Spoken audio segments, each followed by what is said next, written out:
Director, Trade, Investment and Innovation Division, UNISCAP, Bangkok. Dr. Chanda has flown all the way from Bangkok because she operates from Bangkok just for this conclave. Thank you, ma'am, for honoring our request. I would request you to come up on the dais and we would start the proceedings soon. We'll settle the audiences first.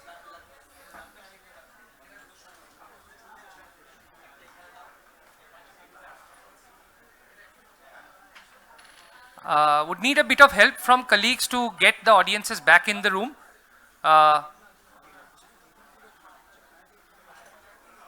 Kindly request everyone to kindly settle down. We are about to start the next session, please. Friends, welcome back to the special session on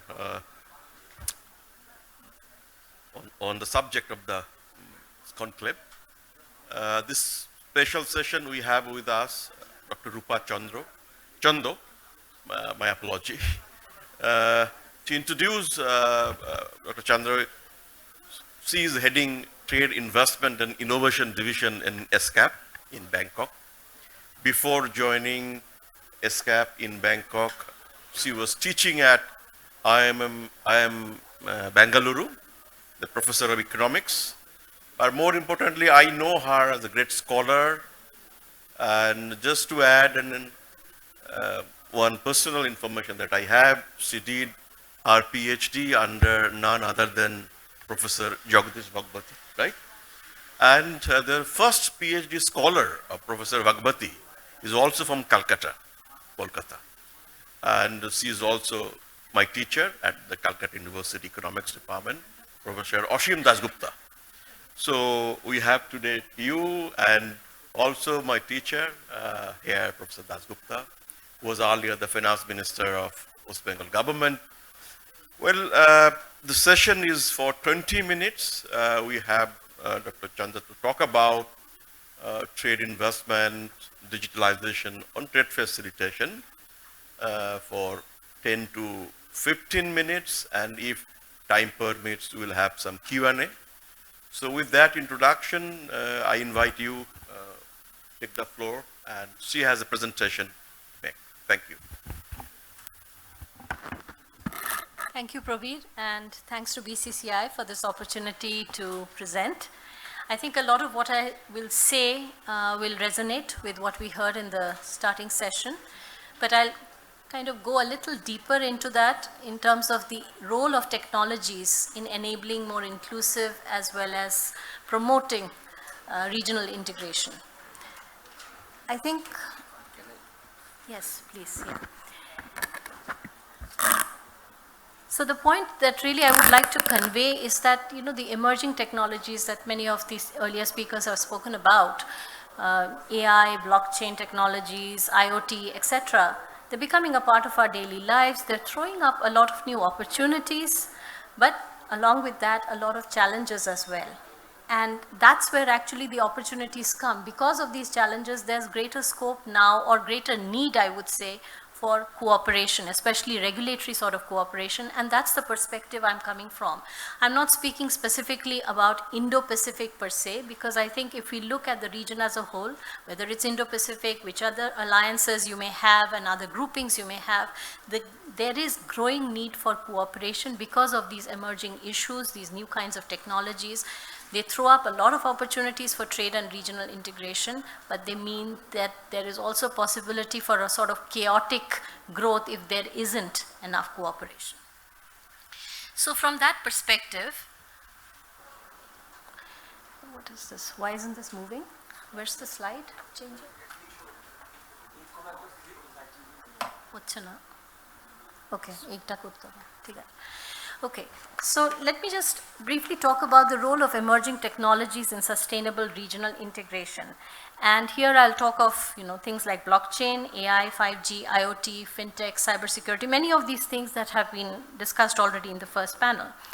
What's important to recognize is, one, of course, what sorts of opportunities are emerging as a result, especially for players such as MSMEs, that was also referred to in terms of integration into regional or global value chains. But we also need to be cognizant of the kinds of conditions that are needed for success, because there are certain prerequisites, and that too was actually mentioned in quite some detail by Dr. Amit Mitra regarding, the backbone that has to be set up before you can even talk about these technologies and the success. So these regulatory foundations, the infrastructural foundations, etc. So let me just briefly allude to some of the ways in which these technologies are supporting regional integration, just some examples. So for instance, blockchain and AI, they're already transforming trade facilitation and creating scope for regulatory harmonization. An example is the ASEAN GETS, which is a global e-trade service platform that leverages blockchain to enhance transparency, streamline trade processes across borders. Then take the example of 5G and IoT, which lays the groundwork for smart infrastructure to improve connectivity and enhance trade efficiency. Fintech and cloud computing, they are key to empowering MSMEs by providing access to digital services that were previously out of reach for these players. And then there's the critical role of cybersecurity and data protection to ensure secure and trusted exchange of information across borders. That has a tremendous role to play when we talk of digitalization of trade. That is not digital trade, I'm talking of digital trade facilitation, that is paperless trade. So in short, these technologies are giving us tremendous opportunities, but we need to recognize, as I said, there are certain preconditions for success. And what are these? The essential conditions, first and foremost, infrastructure. That was talked about. High-speed broadband, 5G networks, these are foundational elements. Without this, you won't really be able to leverage any technologies. But on top of that, I would say the human part of it, the digital literacy and skills part of it, is extremely critical. Why am I referring to all this? Because we are talking about the Indo-Pacific and so on. But any region, whatever success you want in any region has to still have its own prerequisites. And these are also, again, avenues for cooperation. Because if you want to promote technologies and their role in trade, you have to work on the infrastructure part, which was mentioned, for instance. But you also have to work on the softer elements like digital skilling, literacy, etc. That was alluded to as well. So this is where capacity building initiatives can come into play, and again, a tremendous scope actually for capacity building related collaboration, cooperation, some of which was mentioned through these kind of skilling and training initiatives. And another very important area, which is the enabling regulatory environment. So to ensure that these emerging technologies support the integration of the digital economy, we have to have strong regulatory foundations. And one of the things that you observe across the region, especially in Asia-Pacific, you'll find this tremendous amount of regulatory heterogeneity in these areas. Some countries are not even there. Some are just putting in place certain regulations. Some are far advanced. So that kind of heterogeneity also comes with its own challenges when you're trying to build an alliance and you've got 14 countries trying to cooperate on digital technologies. What are some of the key areas in terms of regulatory foundations? Data governance, which would ensure secure, transparent cross-border data flows in line with privacy laws. Number 2, cybersecurity and consumer protection, which protects digital infrastructure and user data.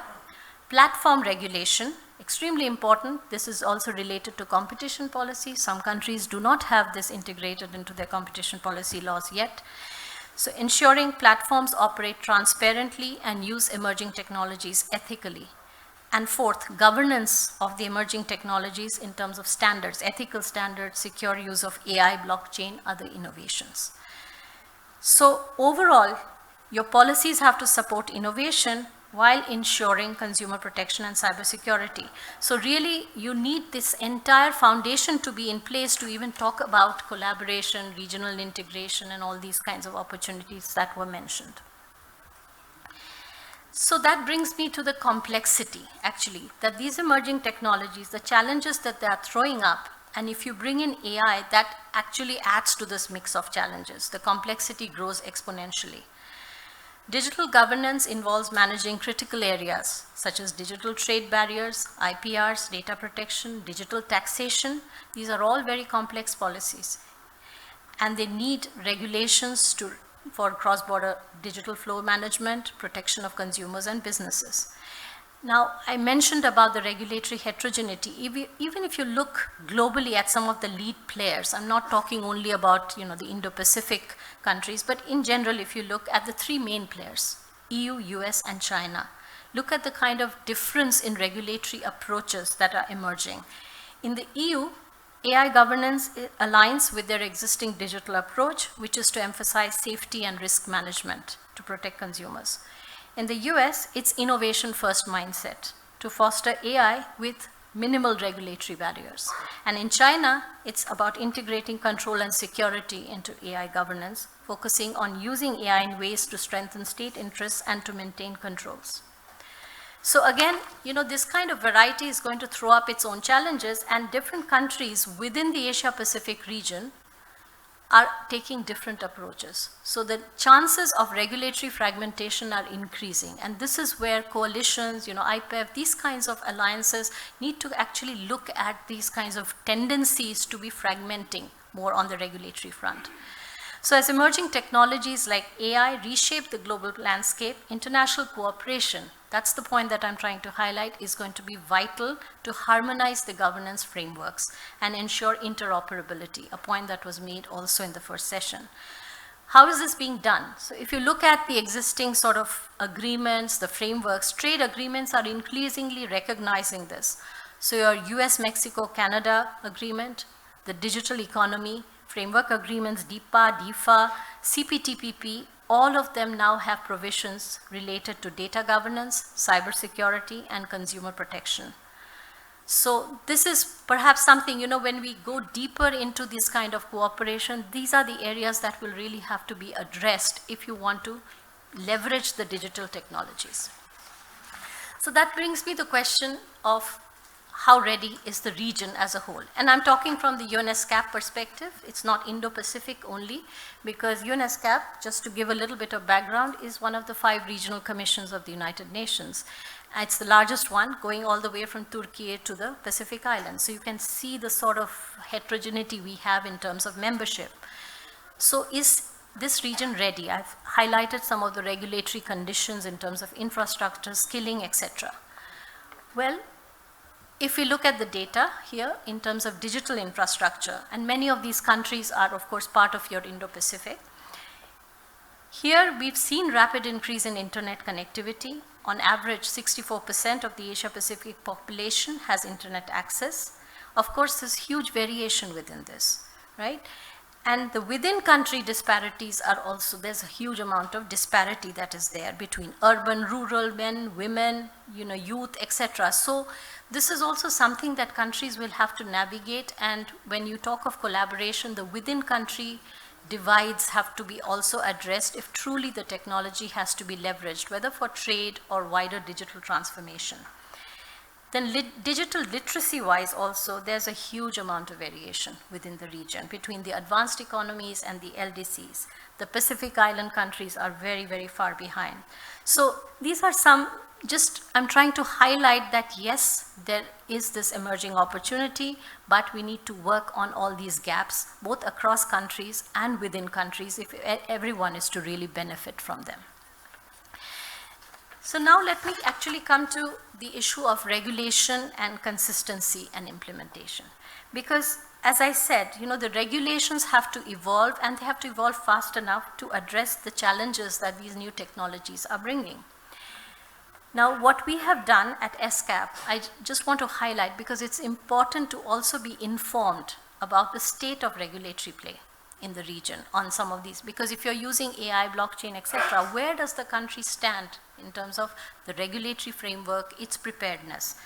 So we've been looking at the regulatory gaps across countries and trying to come up with indices and tools to understand how countries are placed. So we've developed this Regional Digital Trade Integration Index. For this currently has 22 countries. Most of your Indo-Pacific countries are actually covered in this index.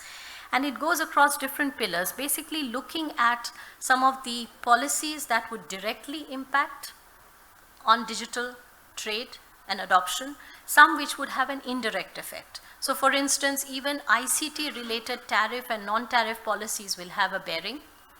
But then things like government procurement, competition policy, many of these will also have a bearing. FDI policies will have an effect. Platform-related policies will have an effect. Data protection policies. So we have these 12 pillars based on which we can look at the countries, how they are placed. Do they even have policies in place or not?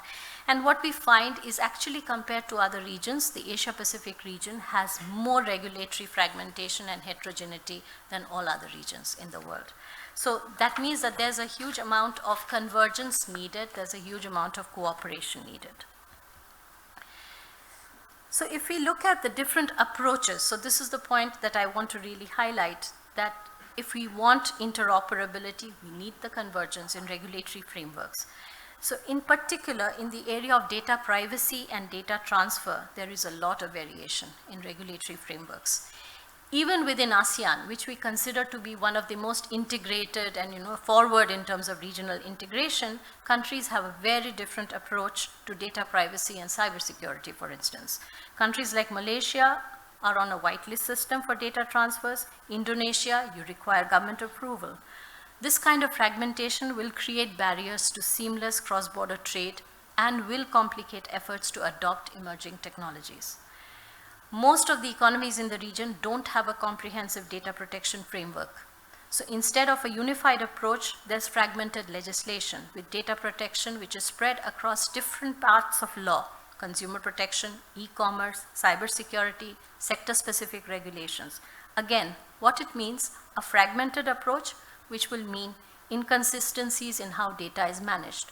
Ultimately, it's the business community that will have to navigate all this fragmentation and all these different approaches, making it that much harder to have seamless trade across countries. Another key issue, the government can access personal data without court order. Again, raises concerns about privacy. And in many countries, there is absolutely either no policy in place or there is no alignment with existing international standards. So what I'm trying to highlight is there's really a lot of variability in approaches and existing state of regulations. Now, I want to take one specific example of how emerging technologies can actually facilitate trade, which is in the area of digital trade facilitation. This is something, if you look at countries nationally, a lot of progress in terms of paperless trade. National trade facilitation committees, you've got all sorts of single windows, you've digitalized trade procedures, papers, documents, etc. But when it comes to cross-border implementation of trade facilitation through paperless trade, ultimately, trade is about going across borders. So nationally, yes, you become paperless, but can you do that across countries? That is something where we find the effective implementation rates to be very low. But there's a lot of opportunity to use blockchain and other new technologies to actually bring this into effect. So this is something that we are also looking at, and perhaps you need some sort of regional or some sort of framework, some platforms where countries can discuss and use digital technologies, digital payments means, digital procedures, mutual recognition of signatures, authentication of documents. All of this will be required. It requires a lot of legal groundwork, a lot of collaboration across ministries, agencies, customs, etc. So this is, just to give a snapshot that yes, emerging technologies are there. There's a lot of scope for regional collaboration, but you need to really advance the agenda through much, much more cooperation. One of the areas that I would really strongly highlight is the area of cross-border paperless trade, and you need more harmonization in this regard. Of course, coming from ESCAP, we have this framework agreement on facilitation of cross-border paperless trade, where you have countries, 13 countries now from the Asia-Pacific region, China, Korea, Russia, which are already members of this treaty.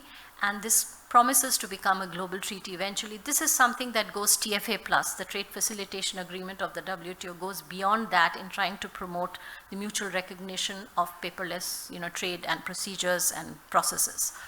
So with that, let me just thank everyone, and just to say that huge opportunities, many challenges, but regional platforms, regional cooperation is essential for making this possible. Thank you. Thank you very much. And you are actually before time. So thank you.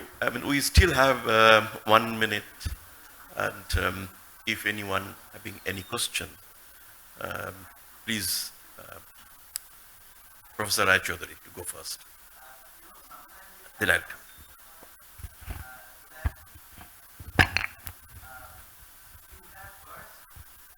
You have first some of these developments taking place, like paperless trade, seamless movement, digital infrastructure installed. And sometimes, supply chain develops among different, like ASEAN, they didn't develop those things first, they developed the supply chain first. So it's a mutually reinforcing thing. So what do you think will happen? I mean, which one will drive the other one? We have seen previously, it's not the digital infrastructure which drove the supply chain. It developed, and it developed into inclusive and growth. Both happened. To you, sir. The next question.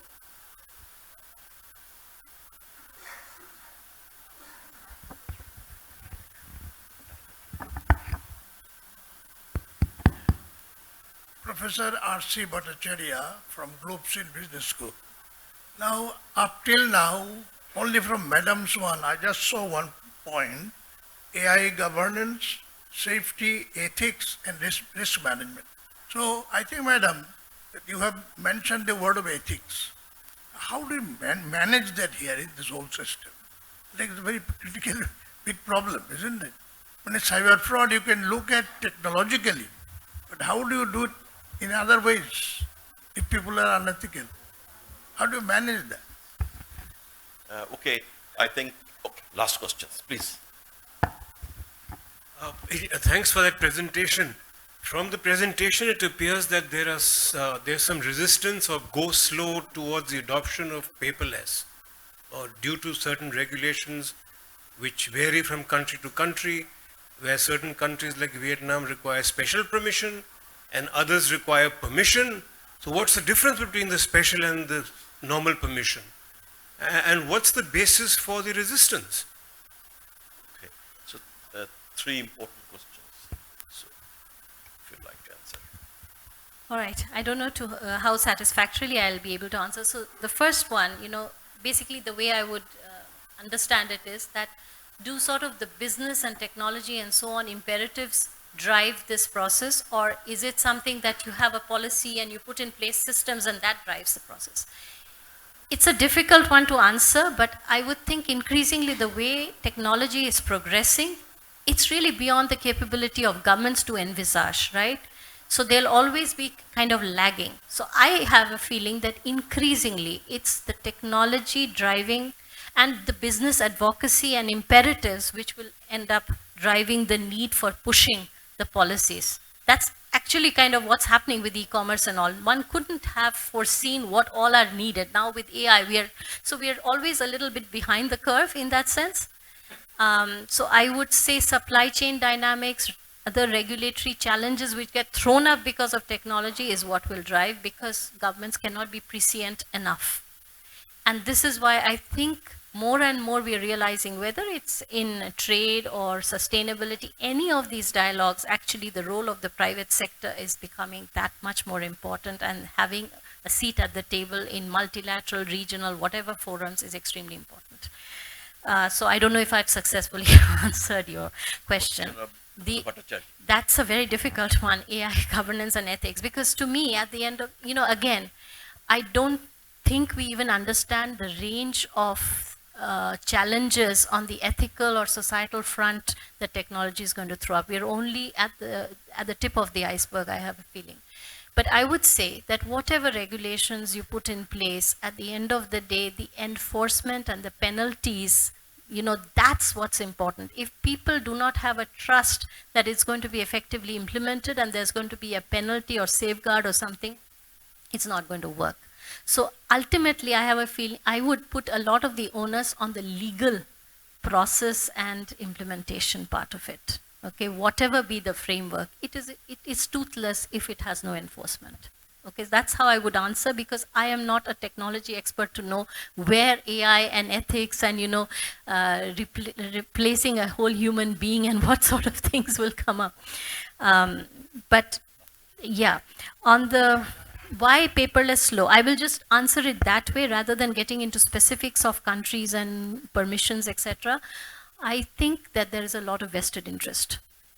So there are two parts to it. One is that, when you do something nationally, okay, fine, you go ahead with it. Once you have to enter into a negotiation of, authenticating a signature, putting in place recognition, etc., in anything relating to mutual recognition, it becomes difficult. So that's one stumbling block procedurally, but I think in trade and logistics, there's such a range of stakeholders, and removing some of these things cross-border will also create challenges for those players in the system. So I think there are those sorts of vested interests, and it comes to microeconomic sort of cartelization and many other such things, whether it's freight forwarders, shipping lines, all through the chain. I don't think it's going to be as seamless. You'll have to break some of those monopolies or relationships.